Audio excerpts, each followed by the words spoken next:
Call the Owatonna City Council meeting to order for Tuesday, January 20th. May we have roll call? Councilmember Okerberg. Here. Schultz. Here. Burbank. Here. Rainey. Here. Svenby. Here. Dotson. Here. Abraham. Here. And Mayor Kuntz. Here. We have all 7 of the council and the mayor present. Thank you. Please rise and join us in the Pledge of Allegiance. I pledge allegiance to the flag of the United States of America and to the republic for which it stands, one nation, under God, indivisible, with liberty and justice for all. Thank you for coming tonight to the council meeting, and we'll start with the next item is we need to do the oath of office for Brent, and with that we'll go to the mayor. Thank you, Ross. Brent, you ran a great campaign and you were successful in being elected for another 4 terms. So it's time to do the oath of office. I get you to raise your right hand and repeat after me. I, Brent Svenby. do solemnly swear I will support the Constitution of the United States, Do solemnly swear that I will support the Constitution of the United States, the Constitution of the State of Minnesota, the Constitution of the State of Minnesota, the laws of the City of Owatonna, the laws of the State of Owatonna, and that I will faithfully and impartially discharge the duties and will faithfully and impartially discharge the duties of the office of Council Member 5th Ward of the office of Councilman of the 5th Ward of the City of Owatonna, of the City of Owatonna, which I have been elected which I have been elected, to the best of my knowledge and ability, so help me God. as my knowledge and ability. Welcome aboard for the next 4 years. Thank you.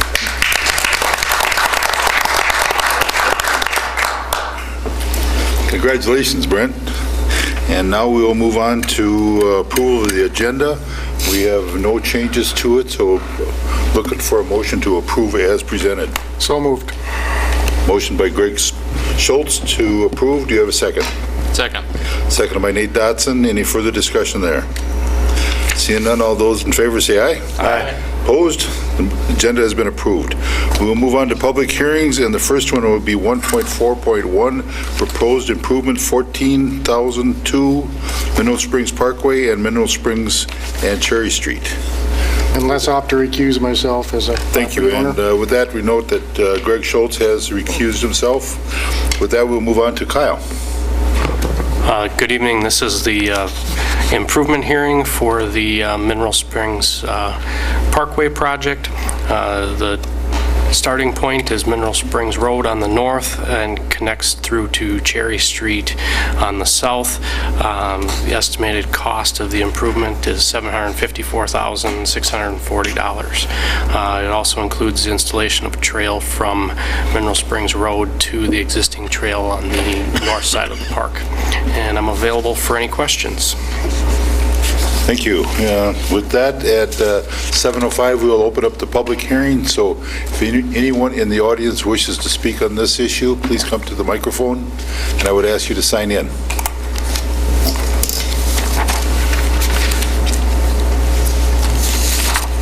Seeing none, we'll look for a motion to close the public hearing. So moved. We have a motion by Brent Svenby to close the public hearing. Do we have a second? Second. Second by Dave Burbank. All those in favor say aye. Aye. Opposed? Now it's council's turn to comment. What is the council's comment or wishes? Seeing none, Chair will entertain a motion. Motion to approve Resolution 11-15. We have a motion by Brent Svenby to approve, a motion to approve 11-13. Do we have a second to that? Second. Second by Nate Dotson. Any further discussion at this point? Seeing none, all those in favor say aye. Aye. Opposed? This has been approved. Now we move on to 1.42, proposed assessment 13002 Lamond Road between Kim Avenue and Selby. And we will go back to Kyle. Good evening. This project is the reconstruction of Lamond Road from Selby Avenue to Kim Lane. It includes an installation of curb and gutter, storm sewer, and then also a trail connection from where the trail ends at Selby through to Kim Avenue. Estimated cost of the improvement is $737,468, and I'm available for any questions. Thank you, Kyle. And with this, at 7:07, we'll open the public hearing for anyone to wish to speak on this. Please come forward to the mic and sign in. Seeing none, we'll look for a motion to close the public hearing. So move. Motion by Kevin Rainey to close the public hearing. Do we have a second to that? Second. Second by Brent Fenby. Any further discussion here? All those in favor say aye. Aye. Opposed? Now it is turn for the council to comment. Questions from the council? Seeing none, looking for a motion. Motion to approve. We have a motion by Nate to approve. Do we have a second? Second. Second by Dave Burbank. Any further discussion here? Seeing none, all those in favor say aye. Aye. Opposed? This has been approved also. Now we will move down to the council member appointments and boards and commissions. And I have received comments from a couple individuals. Brent, you had contacted me in regard to being on the EDA. You had looked at being on the Highway 14 partnership. Sure, yeah, I can't wait. With my new job, I can't make the EDA meetings anymore, so. So what we will do is we'll move you over and put you on the Highway 14 partnership, add another person. We're not limited to who we can have or can't have there. And then we will look for someone, and I think I had talked to you, Jeff, about being on the EDA. I'd be more than happy. So we will move you over to the EDA. And the only other one that I would be looking at is an alternate for the joint dispatch. And I'd be happy to do that. Okay. Now, is anyone else interested in changing their positions on the different boards or commissions? Seeing none, those will be the changes that we will be looking for, Chris. Okay. Well, so noted. Okay. So with that, we will, let's see, we don't need a motion for that, do we? Probably a motion wouldn't hurt. Okay, well, we'll look for a motion to approve those changes. So moved. Motion by Greg Schultz. Do we have a second? A second. Second by Jeff Okerberg. Any further discussion here? Seeing none, all those in favor say aye. Aye. Opposed? That will approve those changes. Now we'll move on to the financial report, and I will ask Greg to read the financial report. Okay, I'll have a recap of the expenditures presented for approval. Checks over $20,000 include $68,860 to Vizu Sewer for sewer lining, $111,313 to the Southeast Service Cooperative, that is the January health insurance premiums. Other expenditures of $227,397 for a total being presented tonight for approval of $407,570.43. Thank you, Greg. You've all heard the report. What is your wishes? Motion to pay the bills. We have a motion by Kevin Rainey to approve and pay the bills. Do we have a second to that? Second. Second by Jeff Okerberg. Any further discussion there? All those in favor say aye. Aye. Opposed? This has been approved also. Moving down to the consent agenda items, which are license and permits requests, minutes of meetings, board requests, department reports, etc., all grouped into one motion. And what is the council's wishes with this? Kevin? I've got one question. I would like to table 2.2.1 Festival of the Arts. There weren't costs included in that, so I'd just like to see the costs on that before we approve. We've got one that's coming up on the 24th of January, but I would ask that we see the city costs involved with the event permits before they come to council in the future. Okay, but you just asking for... Motion to table 2.2.1. 2.2.1, okay. Looking for a motion. Motion to approve with that being tabled? Yes.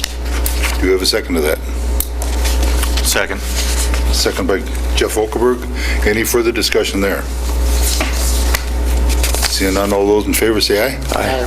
Opposed? This has been approved with one being tabled to get the final cost for that, or estimated cost. Is that correct? Yes, correct. Okay, thank you. Sorry about that. It's just water. Okay. Moving down to action items, 3.1.1, Resolution 815 to accept feasibility report and set date for public hearing. And that we go to Kyle. Good evening. This is the 2015 street and utility project. The streets that are currently planned are Cherry Street from Larch to Aspen Highland, which would also be between the two legs of Maple Drive. That would be a complete reconstruction. 7th Avenue Northeast from Mineral Springs Parkway to 26th Street Northeast. That's a bituminous reconstruction. It's been overlaid a number of times, so we need to do a full width mill and overlay on that. That's one of the pavements that we feel is worth saving, and that's the right time to do that. We've got an alley between Broadway and Grove east of the post office. This would wrap around the Federated parking lot. A portion of the alley south of Harlan's Tire, north of where we removed the home with some flood money this fall. An alley that we discussed last year from Oakdale Street to 18th Street southwest, west of Cedar. This would be behind the Salvation Army and Snap Fitness down in that strip mall. Kilworth Drive from Brady Boulevard to State Avenue. That's a section of unpaved roadway out in the industrial park. And then lumping, this is a catch-all project, a parking lot that would go on that lot where that home was removed. It was requested by OPU that would be constructing a public parking lot on that lot. There are different levels of assessments detailed in the report.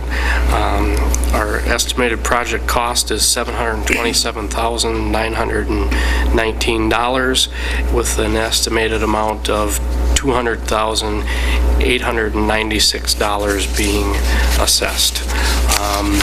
If you would like me to give any more detail, I sure can, but otherwise staff would recommend approval. Thank you, Kyle. Any questions from the council? Greg? Just a minor note, I think the resolution is right, but your memo, you've been working on Mineral Springs Parkway so long, that should read Mineral Springs Road on the 7th Avenue project. Correct. I've seen, and I'd just like to add that we are planning a neighborhood meeting on this project for next Tuesday, the 27th, and then the improvement hearing for the next council meeting on February 3rd. A joint notice will go out to the property owners tomorrow for that. So it's a little short turnaround for the neighborhood meeting, but it will meet the 10-day requirement for the improvement hearing. So. Okay. Very good. Questions from the council? Chair will entertain a motion. Move to approve. We have a motion by Greg Schultz to approve. Do you have a second to that? Second. Second by Dave Burbank. Any further discussion there? Seeing none, all those in favor say aye. Aye. Opposed? This has been approved. We will now move down to 312, which is Resolution 915 to accept feasibility report and set up date for public hearing for 2015 state aid bituminous pavement rehabilitation project. So back to Kyle. This project is, again, some streets where we see a need to do some improvement to prolong their life, and they've been overlaid a number of times. They're out of shape. They need a full width mill, and then call it mill and fill. Lincoln Avenue from School Street to Austin Road. Austin Road from Havana Road to 18th Street Southeast are the sections that would receive assessments. Newer stretches from Main on Lincoln from Main Street to School Street will be included as an overlay, and overlays are not assessed. That is included in this project. And then also Havana Road from Truman to Grove needs some overlaying and has not been overlaid in the past, so that's not being assessed, but it is part of the project. The overall project cost is estimated at $848,249 with a proposed amount of $156,441 being assessed. These are state aid eligible, so we would be using assessments and state aid to pay for this. There is a little bit of storm sewer, sanitary sewer, water adjustments, but we have TV'd all of these routes in the sanitary sewer and haven't found any problems, and have also talked to OPU about the water main condition and haven't had any issues. So with that, I'm available for any questions, but we do, and again, this would be neighborhood meeting on January 27th and the improvement hearing on February 3rd. And Thank you. staff recommends approval. Thank you, Kyle. Any questions from the council? What is the council's wishes? Motion to approve. We have a motion by Nate to approve. Do we have a second? Second. Second by Kevin Rainey. Any further discussion here? Seeing none, all those in favor say aye. Aye. Opposed? This has been approved also. Moving down to Resolution 1015, oppose increased truck size of weight on public streets and roads. And this will go to Chris. Thank you, Les. City was made aware of a current proposal in the legislature to raise the state's weight limit for semi-trucks on public roads from 80,000 pounds to 97,000 pounds. This will have several negative effects on public safety, increased deterioration of our transportation infrastructure, and deteriorate our quality of life. According to our fire chief, Mike Johnson, our largest rescue airbag would lift an 82,000-pound vehicle. So if we had an accident with one of these heavier trucks and it was on top of a passenger vehicle, it would create a problem for our fire department. We'd have to request a heavy equipment to respond to the scene to lift the truck. This would cause a delay in our emergency response to the victims and also cause additional difficulty and congestion at the accident scene. Heavier trucks also negatively impact roads and bridges, and unfortunately, these costs are not absorbed by the trucking industry. According to the Federal Highway Administration, the current 80,000-pound truck pays for only 80% of the damage they cause to roads and bridges that they use. With the increase in the size, the FHA estimates the trucks would then repay only 50% of the damages. This would mean that the taxpayers would be on the hook for the increased difference. So staff is recommending approval of Resolution 10-15. Thank you. Any questions or comments from the council? I know that you had made some comments about this earlier, Tom, and I think it's pretty much along the lines that you're looking at recommending. Very much so. We had the prior mayor of St. Paul come down and do a presentation, and our police chief, his family owns a trucking company. Increasing the weight would cause more damage to trucks when they collide, and you've seen a lot of those on the news lately, of trucks hitting cars and everything else. And so the increase is probably not warranted the risk. Okay, thank you. Other questions from the council? Chair will entertain a motion. So moved. Motion by Kevin Rainey to approve. Do we have a second to that? Second. Second by Nate Dotson. Any further discussion? Seeing none, all those in favor say aye. Aye. Opposed? This has been approved. Now we move on to 3.1.4, Resolution 1315, parking restrictions on Lamont Road, and we're back to Kyle. Good evening. As part of the state aid requirements for Lamont Road, we need to pass a parking restriction on the south side. The north side does allow for parking, so this is a resolution to restrict parking to the north side only between Selby Avenue and Kim Lane. And staff recommends approval. Thank you. Any questions from the council? Motion to approve. Motion by Nate to approve. Do you have a second to that? Second. Second by Dave Burbank. Any further discussion there? Seeing none, all those in favor say aye. Aye. Opposed? This has been approved also. Moving on to Miscellaneous items, we got 3.3.1 variance, 1371 TMI Hospitality for taller sign at Country Inn and Suites. And this we will go back to Troy on this one.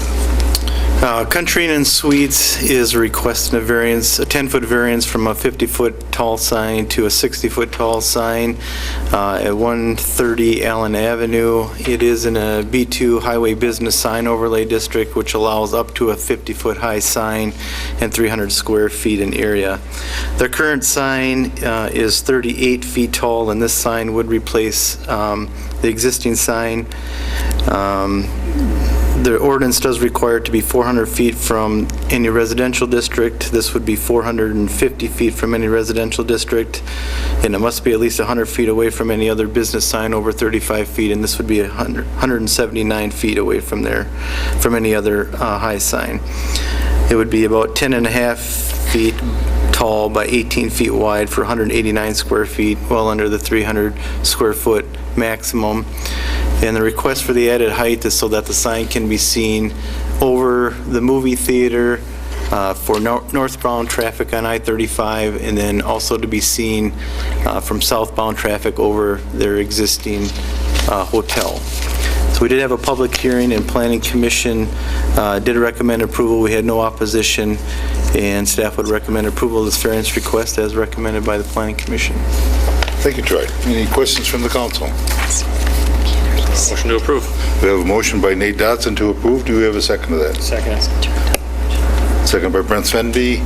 Any further discussion here? Seeing none, all those in favor say aye. Aye. Opposed? This has been approved. Congratulations and good luck with that. Now we will move on to 3.3.2, adoption of policy provisions, additions, section for personal time off, and we'll go to Lynn. All right, thank you. I'm here tonight to ask for your adoption of some policy revisions for 7.2 is paid time off, and 7.3 is paid time off PTO schedule, and 7.4 is vacation. How this came about is we want to add consistency to the paid time off and vacation. Right now, if a part-time employee is on paid time off, there's two schedules that they earn it on, either off of a 20-hour based or 30-hour if they're part-time. And vacation, you earn it on actual hours worked. And so I want to ask the PTO be consistent like the vacation, and they earn it off actual hours worked, rather than having it on two schedules. The other part, 7.3, I would like to remove the schedules that I wish not to use anymore, the 20-hour and the 30, and then vacation. I'd like to modify and correct the language. Right now, part-time, as I mentioned, earn vacation as they work the hours, but it's not stated in the manual. So I just want to be consistent and have all the wording on there so employees understand it clearly. Very good, thank you. And you did talk to me earlier about and the date. There's at the staff recommendation, I would like to make this effective on 2/1/15. 2/1/15, thank you. Any questions from the council? Chair is looking for a motion. Make a motion to pass. We have a motion by Jeff Okerberg to approve. Do we have a second to that? Second. Second by Dave Burbank. Any further discussion here? Seeing none, all those in favor say aye. Aye. Opposed? This has been approved. Now we will move on to 3.3.3, 2014 labor contract with the IAFF local, and we'll go to Chris. Thank you, Les. Staff has been in negotiations with the union for several months, and a tentative agreement was reached. I'll summarize the changes for the council. Wages are consistent as we have done with the IUOE and non-union. The increase of on January 1st of 2014 would be 2%. Previously in 2013, we did a 1% with an increase of 0.5% starting July 1st, 2013. Health insurance, the employer contributions will increase by 2%. This translates into single coverage contribution will be increased by $8.54 a month, and the contribution for family will increase by $23.75 per month. They are also wanting to be included in the health care savings plan, so we would add language to the contract that would allow that. Budget impact, wages will be an additional expense of $10,250, and the insurance will be an additional $675. This funding is achieved through appropriation in the budget for contingencies, and staff would recommend approval of this contract. Thank you, Chris.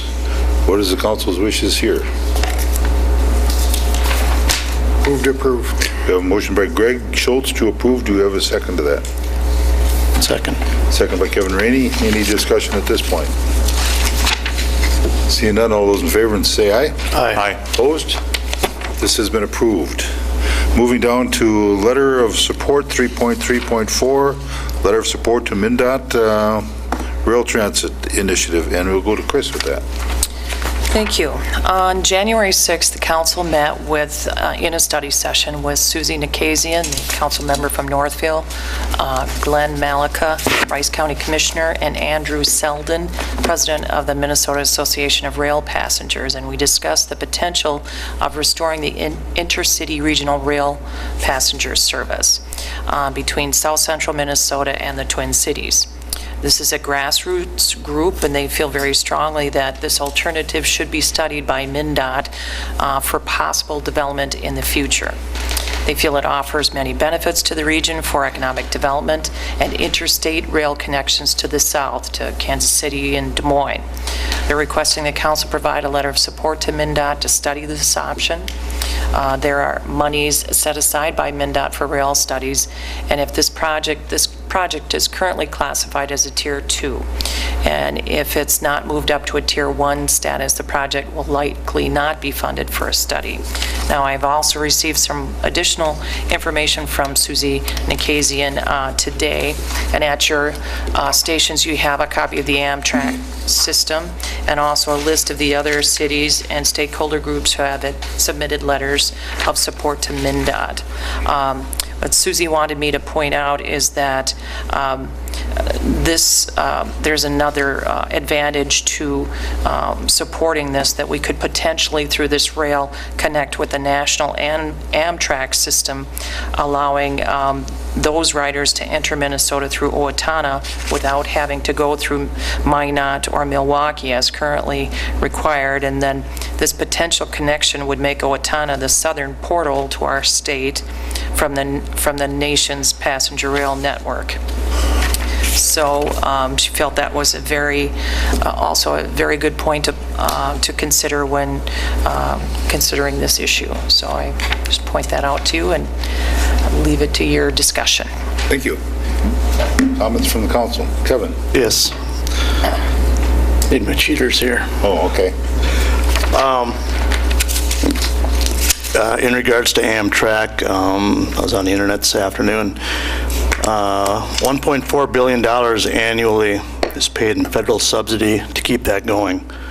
And according to the Cato Institute, Amtrak has virtually no impact on reducing traffic, congestion, pollution, or energy use. The average taxpayer subsidy per Amtrak rider is $100. Subsidy per passenger for Chicago to Denver is $650.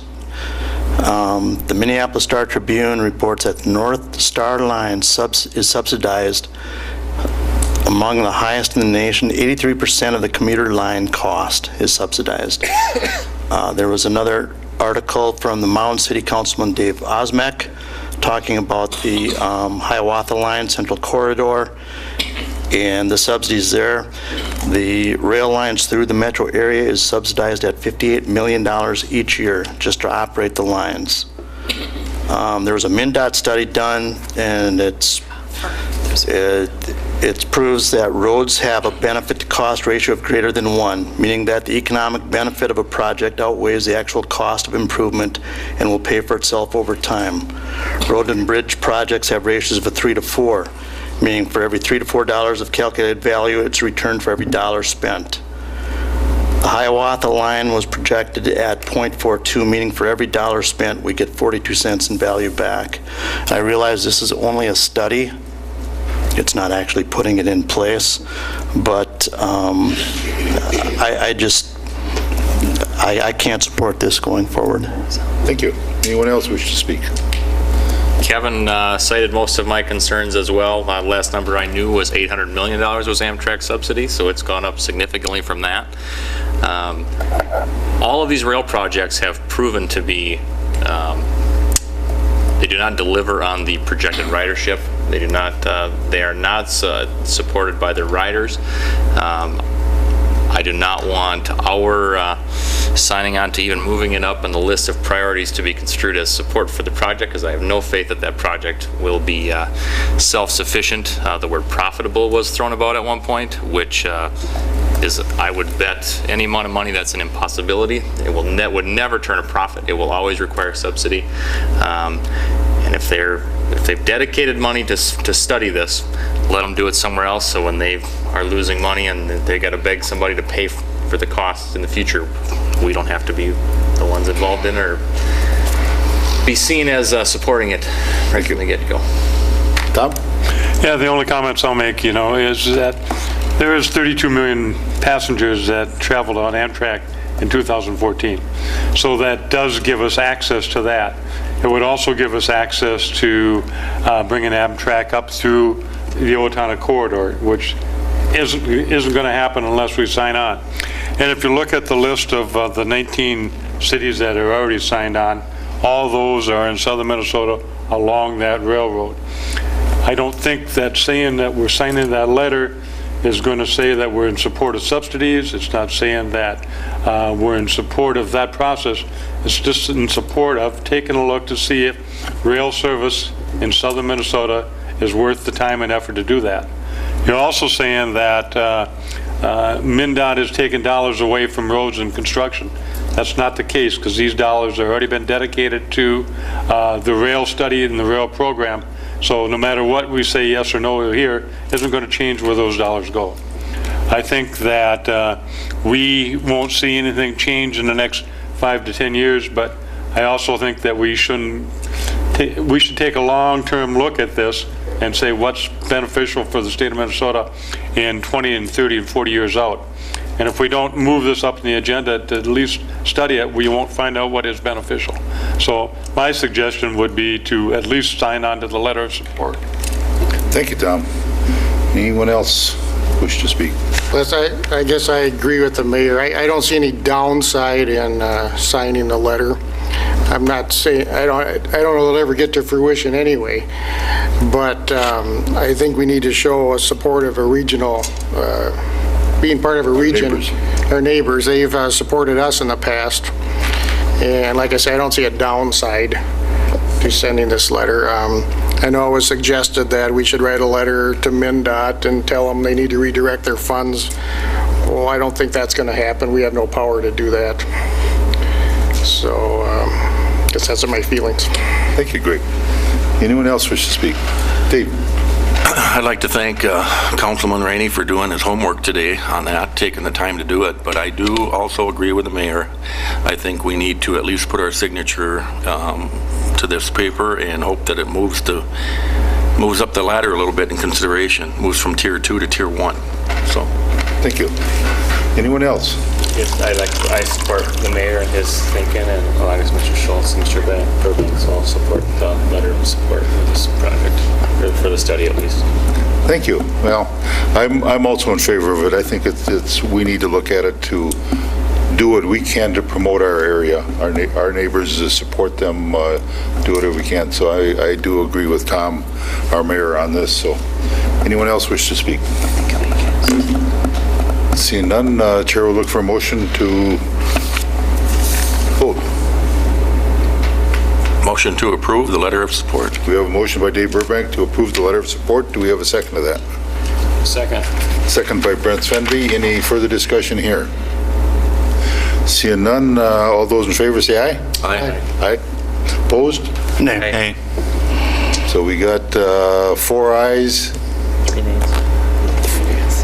And 3 nays. Okay. So this has been approved to present to Susie at the next opportunity. Will do. Thank you very much. And with that, we will now move on to public comment. And if anyone in the audience wishes to speak at this point, please step forward and sign in. Seeing none, we'll move on to council comment, and we will start with Jeff. No comment today. Greg. Nothing this evening. Dave. Good night for Ward 3. We're finally going to get some work done on Lamond Road. Great. Thank you. Kevin. One thing, this Thursday night at the high school, the boys basketball team has got the Coaches versus Cancer Night. There's fundraisers out there. Thanks to Federated Insurance, the Minnesota Gophers are bringing down the Floyd of Rosedale trophy for beating Iowa and the Little Brown Jug for beating Michigan. And so people can come and get their photo taken with those two trophies, and all the money goes to a great cause, beating cancer. Thank you. Nate.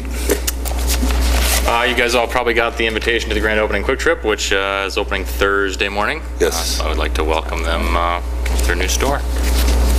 Thank you. Mr. Mayor. Well, first, I'd like to thank Kyle and his staff. You know, I think with these road construction projects and everything, the initiative you have taken for public meetings and neighborhood meetings have really paid good benefits. So thank you and your staff for doing those. Also, I'd like to thank Matt for covering us on the Owatonna People's Press. I know he is going to be relocating back to Montana, and I'm not sure what the date is, but thank you for covering the Owatonna in City Council meeting. And Chris, negotiations is never an easy process, so thank you for getting the fire department done. Thank you. Thank you. And we'll go to Chris now. Just a reminder, we are having our strategic planning session, our annual one, coming up on January 28th from 4 to 8. We're going to be meeting at the Gainey Center, or the Gainey Room, 3rd floor of the library. And then on the 29th, we'll be meeting over at OPU from 2 to 5. So just as a reminder to everyone that we're going to get together and do some visioning and planning for the community. What hours was 28th? 28th is 4 to 8 p.m. 8. And then the 29th is 2 to 5. Okay, very good. Thank you. And I have nothing to add to that. Look forward to seeing you all at the grand opening of the Quick Trip North. So with that, Chair will entertain a motion to adjourn. So moved. We have a motion by Kevin Rainey to adjourn. Do you have a second? Second. Second by Greg Schultz. All those in favor say aye. Aye. Opposed? Meeting adjourned.